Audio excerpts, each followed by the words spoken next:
Hello friends, welcome my YouTube channel Ashish fashion designer.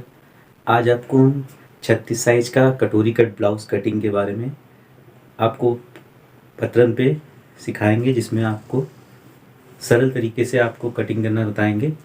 और अगर आप हमारे चैनल पर नए हैं तो चैनल को सब्सक्राइब करें और सपोर्ट करें। ये ब्लाउज़ का मेजरमेंट है, इसमें 13 इंच लंबाई है, 36 इंच चेस्ट, 30 इंच कमर है, 11 इंच शोल्डर्स, 4 इंच आस्तीन, 4.5 इंच है, मोरी 12 इंच, गला 6 इंच और बैक गला 10 इंच। चलिए लेके चलते हैं आपको कटिंग की तरफ।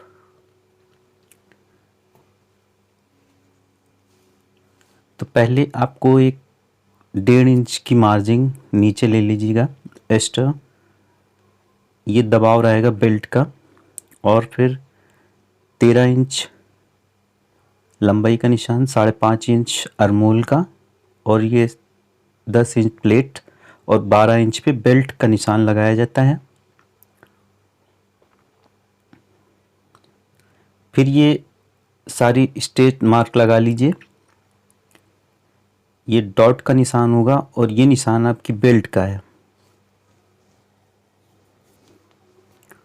शोल्डर 11 इंच है, जिसका हाफ आधा 5.5 इंच होगा। और ये चेस्ट का चौथाई भाग 9 इंच, 38 इंच चेस्ट है, जिसमें 9 इंच चौथाई हिस्सा होता है उसका। और ये 6 इंच आपको कटोरी रखनी है, इसलिए आपको 6 इंच कटोरी का निशान लगा लीजिए। और इसके बीचों बीच सेंटर्स पे एक डॉट्स और लगा लीजिए और सारी मार्क स्ट्रेट कर लीजिए। ये अरमोल का निशान है।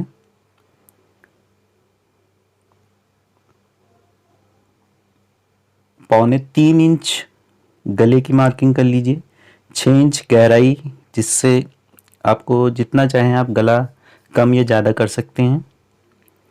ये सारे मार्क स्ट्रेट कर लीजिए। ये आपके गले का मार्क हो गया।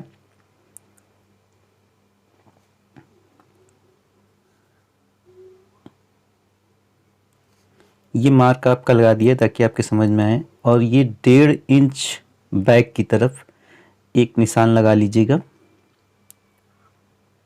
और ये आपके चेस्ट के निशान से आप सीधा मार्क लगा लीजिए और एक मार्क और लगा लीजिए एक्स्ट्रा मार्जिन का, ताकि आप लोगों को ध्यान रहे कि ये एक्स्ट्रा मार्जिन के लिए रखा गया है। और ये बेल्ट राउंड शेप में कर लीजिए। फिर गले को आप शेप दे सकते हैं, अच्छी तरीके से गोल शेप दे दीजिए। गला आप अपने अकॉर्डिंग कम या ज़्यादा या डिज़ाइन भी चेंज कर सकते हैं इसमें। और ये बैक का निशान है, जो बैक हमेशा बढ़ा के काटी जाती है। और फ्रंट जो रहता है वो आगे की तरफ वो कम रहता है, इसको भी आप राउंड शेप दे दीजिए। ये राउंड शेप देने के बाद आपको यहाँ से 2 इंच अंदर की तरफ एक निशान लगाना होगा। इस तरीके से 2 इंच पे आप एक निशान लगा लीजिए। ये कटोरी को शेप देने के लिए निशान लगाया जाता है। फिर कटोरी के लिए आप अच्छी तरीके से एकदम गोल शेप दे दीजिए। इसे लाके आपको गले पे मिलाना होगा। और ये 1.5 इंच डॉट्स का निशान लगाया है, जो कटोरी में एक सिंगल प्लेट पड़ती है उसके लिए होता है ये पूरे पीस की मार्किंग हो गई है। अब इसे आप फ्रंट कट कर लीजिए। पहले आपको सामने का फ्रंट कट करना होगा, क्योंकि ये डबल पेपर है इसमें। और ये ऊपर की तरफ एक्स्ट्रा मार्जिन कर लीजिए, ताकि सिलने पे आपका एक्स्ट्रा मार्जिन इसी में आपको मिल जाए। इसे अच्छी तरीके से कट कर लीजिए। ये एक्स्ट्रा मार्जिन रखी जाती है उसे भी बढ़ा के ही काटिएगा। कट करने के बाद आप बैक का पल्ला भी उसी तरीके से कट कर सकते हैं। क्योंकि बैक हमेशा आर्मोल की तरफ बढ़ा के काटी जाती है और फ्रंट कम रहता है। इसे अच्छी तरीके से, और ये शेप आप अपने हिसाब से दे सकते हैं, कम या ज़्यादा हो। और ये आपका फ्रंट कट गया। फ्रंट और बैक दोनों अलग अलग हो गए हैं। ये फ्रंट, ये आगे की तरफ ताल बोलते हैं इसको, ये कम कर दी जाती है। फिर आप इससे बेल्ट अलग कर लीजिए यहाँ से। फिर कटोरी को भी कट कर लीजिए।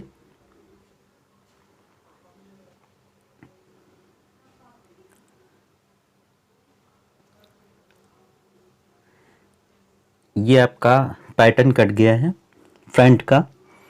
और फिर आपको बताते हैं बैक का गला। ये आप अपने अकॉर्डिंग कर सकते हैं। इसमें तो 10 इंच इसको रखना है, इसलिए इसे आप सीधा मार्क करें। इसे आप कम या ज़्यादा भी कर सकते हैं। ये स्ट्रेट मार्क एक और लगा लीजिए, इसे लाके कंधे पे मिला दीजिए और राउंड शेप दे दीजिए इस तरीके से। राउंड शेप देने के बाद इसे भी आप कट कर सकते हैं। चाहे तो आप इसमें भी अपने अकॉर्डिंग डिज़ाइन डाल सकते हैं।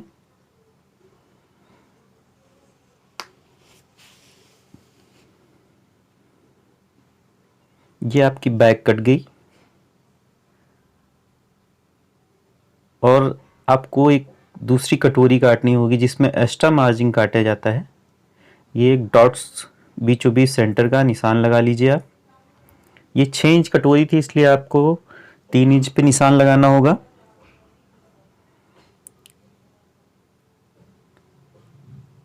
और इसके दोनों हिस्से में एक एक इंच एक्स्ट्रा मार्जिन रखी जाती है। और ये इस कटोरी का दबाव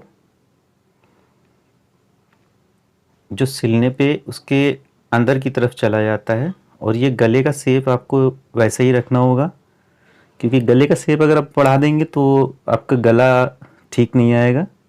ये 1 इंच इस साइड में और दूसरे साइड में भी 1 इंच की मार्क लगा लीजिए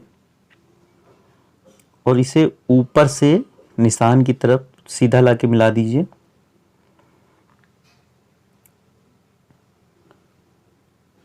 दोनों साइड में वो जो बीचों बीच सेंटर का डॉट्स ले लीजिए।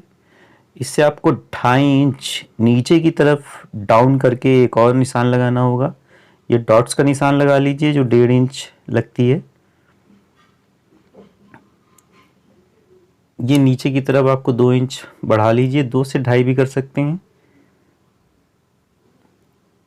ये स्ट्रेट मार्क लगा लीजिए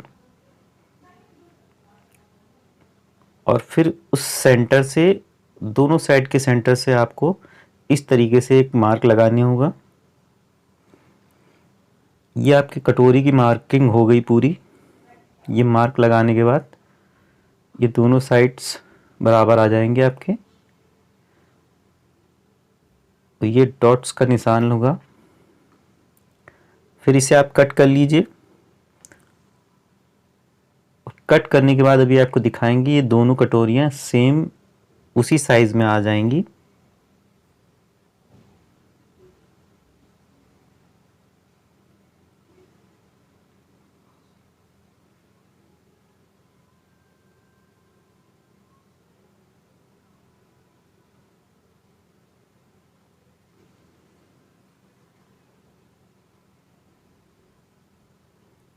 इस तरीके से इसको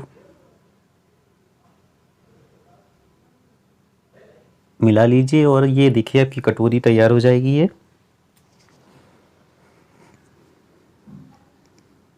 पेपर्स है इसलिए ये मुड़ता नहीं है। आप इसे कपड़े पे जब काटेंगे तो अच्छी तरीके से मुड़ जाएगा। ये थोड़ा हॉट पेपर है इसलिए ये मुड़ नहीं रहा है। ये देखिए आपकी कटोरी बनके तैयार हो गई। ये देखिए आपकी पहले वाली कटोरी है जिसके बराबर ही ये दोनों कटोरियाँ आ गई हैं। इसमें एक्स्ट्रा मार्जिन इधर उधर इतना है कि केवल आपके दबाव में अंदर की तरफ चला जाएगा।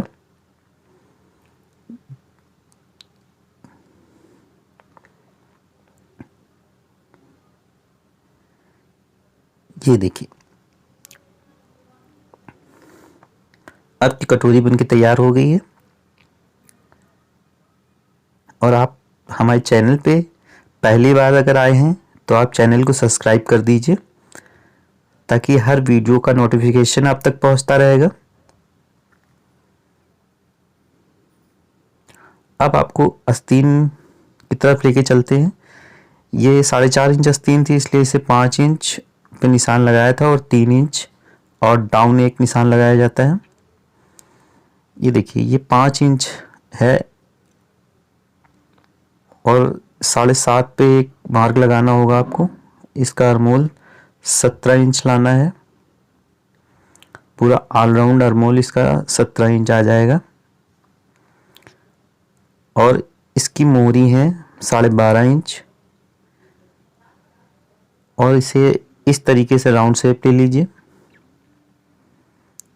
और मोहरी के अकॉर्डिंग वहाँ पे निशान लगा लीजिए आप।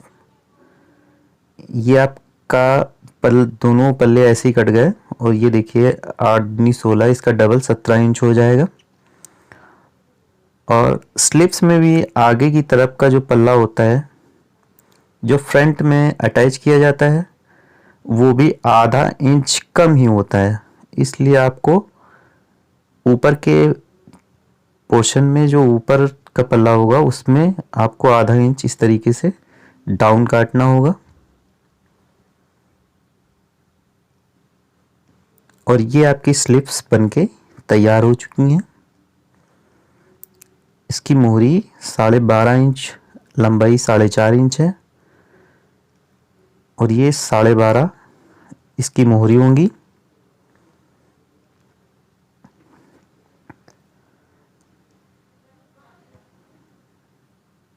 ये आपकी स्लिप्स बनके तैयार हो चुकी हैं। और थैंक यू फॉर वॉचिंग।